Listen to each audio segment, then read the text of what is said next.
জুলাই হত্যাযোগ্য মামলায় শেখ হাসিনা কামালের রায় ঘোষণাকাল ট্রাইব্যুনাল থেকে হবে সরাসরি সম্প্রচার। ৫ অভিযোগ প্রমাণিত হওয়ায় মৃত্যুদণ্ডের আশা প্রসিকিউশনের। আসামি নারী হোক পুরুষ হোক, তিনি তার অবস্থানে থেকে কি অপরাধ করেছেন সেই অপরাধের গ্র্যাভিটি বিবেচনা করে শাস্তি প্রদান করা হবে। বাংলাদেশ টেলিভিশনের মাধ্যমে দেশের সকল গণমাধ্যম সরাসরি সম্প্রচার করতে পারবেন।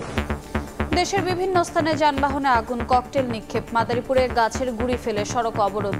কার্যক্রম নিষিদ্ধ আওয়ামী লীগ সমর্থকদের দুষছে পুলিশ। আওয়ামী লীগের ডাকা যে শাটডাউন কর্মসূচি সেটাকে বাস্তবায়ন করতে এই আওয়ামী লীগের লোকজন এই রাস্তাটা ব্লক করেছে। শান্তি শৃঙ্খলা বিনষ্ট করার চেষ্টা করবে না কেন, সেটা আমরা কঠোর হাতে দমন করব। দেখছিলেন প্রধান শিরোনাম। দুপুরের সময়ের সঙ্গে আছি আমি রোজা চৌধুরী। এবার অন্যান্য শীর্ষ সংবাদ। গণহত্যার রায় ঘিরে নৈরাজ্য রুখতে সব দলকে ঐক্যবদ্ধ থাকার আহ্বান মির্জা ফখরুলের। বললেন, রাজনীতি ও নির্বাচন নিয়ে অনিশ্চয়তা সৃষ্টি করতে চায় একটি গোষ্ঠী।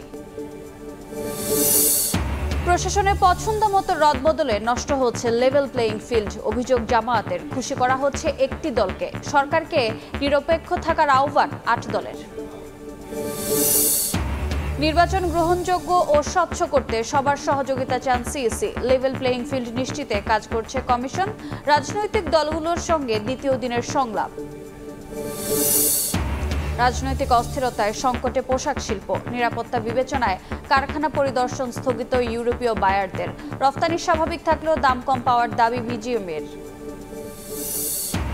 এবং থামছে না অবৈধ পথে ইউরোপ যাত্রা। সাগর পাড়ি দিতে গিয়ে ঘটছে প্রাণহানি। লিবিয়া উপকূলে 2 নৌকা ডুবিতে 4 বাংলাদেশের মরদেহ উদ্ধার। নৌকায় ছিলেন 26 জন অভিবাসন প্রত্যাশী।